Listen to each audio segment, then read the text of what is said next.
अस्सलाम वालेकुम क्लास। उम्मीद है आप सब खैरियत से होंगे। आज जो हमारे पास टॉपिक है वो हम लोग डिस्कस करेंगे प्रिंट एफ फंक्शन, जिसे हम आउटपुट फंक्शन भी कहते हैं, जो कि सी लैंग्वेज की सीरीज से हम लोगों ने लिया है।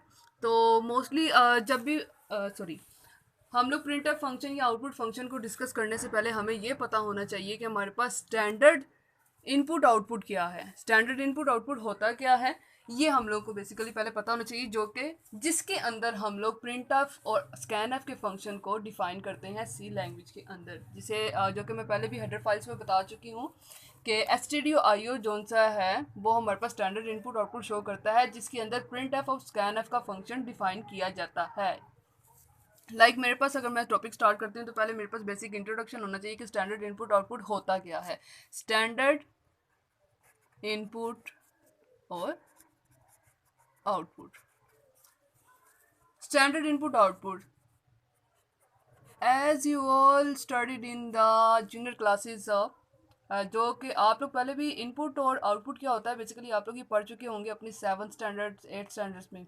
तो इनपुट हमारे पास बेसिकली क्या होता है कि वो ऐसा प्रोसेस, ऐसा टास्क जो कि यूज़र परफॉर्म करता है। यूज़र कोई भी चीज़, कोई भी डाटा कंप्यूटर में एंटर करवाता है, टाइप करता है, तो वो हमारे पास होता है इनपुट। इसी तरह आउटपुट हमारे पास क्या है, ऐसा टास्क या ऐसा प्रोसेस्ड डाटा जिसका रिजल्ट हमें हमारे स्क्रीन पे शो होता है, मॉनिटर पे शो होता है, वो हमारे पास होता है आउटपुट। अब मेरे पास इनपुट शो करवाने के लिए डिफरेंट डिवाइसेस हैं। डिफरेंट डिवाइसेस में मैं ले लेती हूँ, माउस भी है मेरे पास, कीबोर्ड है मेरे पास, या जॉयस्टिक है मेरे पास, एक्सेट्रा। इसी तरह आउटपुट के लिए भी मेरे पास प्रिंटर्स हैं, प्लॉटर्स है, मॉनिटर है, या कुछ भी एक्सेट्रा। लेकिन हम लोग बेसिकली क्या डिस्कस कर रहे हैं, स्टैंडर्ड इनपुट और स्टैंडर्ड आउटपुट। तो बेसिकली हम लोग को पहले ये पता होना चाहिए कि स्टैंडर्ड इनपुट डिवाइस कौन सी है और स्टैंडर्ड आउटपुट डिवाइस कौन सी है। स्टैंडर्ड इनपुट मतलब ऐसी डिवाइस जो कि कंप्यूटर के साथ ही लगी रहेगी, उसके बगैर कंप्यूटर का या हमारे पास सिस्टम जो है उसका उसके बगैर हम लोग डाटा इनपुट नहीं करवा सकते। अब ये सोचने की बात है कि हम लोग माउस के बगैर भी डाटा इनपुट करवा सकते हैं। ऑब्वियसली हम करवा सकते हैं, जॉयस्टिक या डिफरेंट डिवाइसेस के बगैर हम डाटा इनपुट करवा सकते हैं, लेकिन कीबोर्ड एक ऐसी डिवाइस है जो कि कंप्यूटर के साथ लगी रहती है, उसके बगैर हम डाटा इनपुट नहीं करवा सकते हैं। ये हमारे पास एक डिफ़िकल्ट टास्क है उसके बगैर काम करना। तो स्टैंडर्ड इनपुट के लिए मेरे पास जो यहाँ पे डिवाइस है वो है कीबोर्ड की। इसी तरह स्टैंडर्ड आउटपुट के लिए वैसे तो हम लोगों ने काफ़ी डिवाइसेस देखी हैं। प्रिंटर भी हो सकता है, प्लॉटर भी हो सकता है, मॉनिटर, एलसीडीज, एलईडी कुछ भी हो सकते हैं, लेकिन बेसिक जो मेन हमारे पास डिवाइस होगी जिसपे आउटपुट शो होना है वो हमारे पास है मॉनिटर, जिसपे हमें आउटपुट शो होता है या रिजल्ट शो होता है। तो ये हमारे पास बेसिक इनपुट आउटपुट की जो थोड़ा सा इंट्रोडक्शन था। मैं चाहती थी कि आप लोगों को थोड़ा सा आइडिया होना चाहिए कि इनपुट आउटपुट है क्या, या इनपुट आउटपुट डिवाइसेस जो स्टैंडर्ड इनपुट आउटपुट डिवाइस हैं वो कौन सी हैं। आज का जो हमारे पास मेन टॉपिक है, बेसिक टॉपिक है, वो हमारे पास है प्रिंट एफ फंक्शन।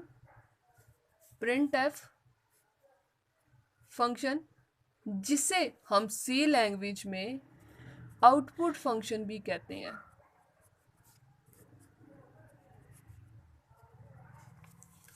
अब प्रिंट एफ फंक्शन का काम क्या होता है, बेसिकली हम लोग जब सी लैंग्वेज की सीरीज का प्रोग्राम कोई भी करते हैं तो स्टूडेंट्स के मन में डिफरेंट क्वेश्चंस आते हैं। पहले आता है हमारे पास प्री प्रोसेसर डायरेक्टिव क्या है, सेकेंडली हेडर फाइल्स क्या है, फिर हमारे पास ये प्रिंट एफ आउटपुट फंक्शन क्या है या स्कैन एफ फंक्शन क्या है। इसीलिए मैंने ये छोटे छोटे क्वेश्चंस को दूर करने के लिए जो कॉम्प्लिकेशंस आती हैं, मैंने डिफरेंट छोटे छोटे टॉपिक्स पे डिफरेंट लेक्चर्स दिए हैं। आप मेरे चैनल को ज़रूर सब्सक्राइब करें ताकि आप लोगों को बाकी सब लेक्चर्स की भी अपडेट मिल सके और आपको आसानी हो सके डिफरेंट लेक्चर्स को समझने में। तो इसलिए आज का जो हमारे पास टॉपिक हम लोग डिस्कस कर रहे हैं वो हमारे पास है प्रिंट एफ का फंक्शन, यानी इसे हम आउटपुट फंक्शन भी कहते हैं। प्रिंट एफ फंक्शन एक ऐसा फंक्शन है जो कि प्रोग्राम के दौरान में या कंप्यूटर स्क्रीन पे हमें जब रिजल्ट शो करवाता है, कोई ना कोई मैसेज को शो करवाने के लिए, मैसेज डिस्प्ले करवाने के लिए यूज़ होता है। फॉर एग्जांपल कोई मैसेज या कोई रिजल्ट हमें अगर शो करवाना है स्क्रीन पे, तो उसके लिए हम प्रिंट एफ फंक्शन यूज़ करते हैं। अब रही बात इसको लिखने का तरीकाकार क्या है, मतलब इसका सिंटेक्स क्या है। सिंटेक्स का मतलब होता है उसका तरीकाकार किसी भी चीज़ का। तो इसके तरीक़ेकार पे अगर जब हम आते हैं तो इसमें आएगा प्रिंट एफ फंक्शन, सॉरी ये डबल कोटेशन वैसे लगाते हैं लेकिन सिंटेक्स में एज आप लगा सकते हैं, कोई इसमें एक प्रॉब्लम नहीं है। तो इसमें हमारे पास आएगा फॉर्मेट स्ट्रिंग,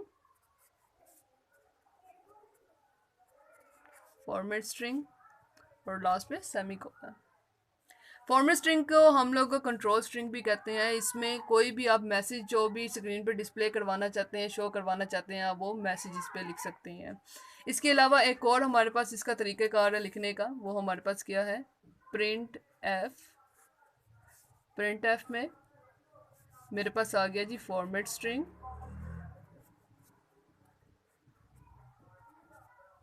फॉर्मेट स्ट्रिंग, उसके बाद कोई वेरिएबल ले लिया या कोई वैल्यू, वेरिएबल 1, वेरिएबल 2, वेरिएबल 3 या सो ऑन, इसी तरह सेमीकोलन। अब हम लोग जो हमारे पास पहला फॉर्मेट है, जो सिंटेक्स है उसका तरीक़ाकार, उसके थ्रू अगर हम जब देखते हैं तो प्रिंट एफ पहले मैंने लिखा हुआ है और उसमें लिखा है फॉर्मेट स्ट्रिंग। अब फॉर्मेट स्ट्रिंग में इसमें क्या होगा, प्रिंट एफ मैंने लिखा, for example this is an example, print F function format string में जो भी मैसेज आप लिखेंगे वो एज इट इज़ स्क्रीन के ऊपर शो हो जाएगा। और फॉर्मेट प्रिंट एफ की जितनी भी फॉर्मेट स्ट्रिंग्स होते हैं उनको हम डबल कोटेशन मार्क्स के अंदर लिखते हैं। लाइक फॉर एग्जांपल मैंने यहाँ पे लिखा प्रोग्रामिंग, प्रोग्रामिंग इज इंटरेस्टिंग, तो ये message as it is output में स्क्रीन के ऊपर मुझे शो हो जाएगा। आउटपुट अगर मैं इसकी देखूं तो ये मेरे पास मैसेज शो हो जाएगा प्रोग्रामिंग इज़ इंटरेस्टिंग, ऐसे सर। जबकि दूसरे सिंटेक्स के तरफ हम लोग अगर मूव करते हैं तो उसमें क्या होता है जी, हमारे पास पहले फॉर्मेट स्ट्रिंग देनी पड़ती है, फिर किसी भी वेरिएबल की जो वैल्यूज़ आप शो करवाना चाहते हैं, वेरिएबल शो करवाना चाहते हैं, वो डिस्कस किया जाता है। अब इतने पोर्शन में फॉर्मेट स्ट्रिंग के अंदर हमारे पास यहाँ पे दो चीज़ें आ जाती हैं जी, फॉर्मेट स्पेसिफायर एक और दूसरा स्केप सीक्वेंस आ जाता है, जो कि हम अपने नेक्स्ट लेक्चर में तफसील से डिस्कस करेंगे।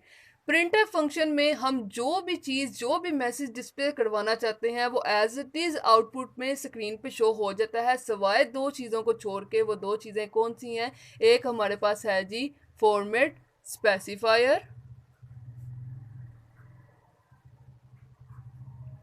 और दूसरा हमारे पास है एस्केप सीक्वेंस, जो कि हम अपने नेक्स्ट लेक्चर्स में डिस्कस करेंगे।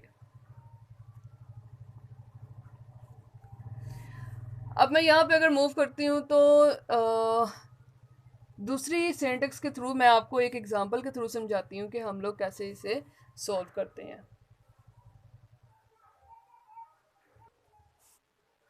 जैसे कि हम लोग सेकंड सिंटेक्स की अगर एग्जांपल देखते हैं तो, सॉरी मैं आपको एक एग्जांपल समझाती हूँ जिसके अंदर पहला सिंटेक्स भी आपको इजीली समझ आ जाएगा और दूसरा सिंटेक्स भी आपको अच्छे से समझ आ जाएगा।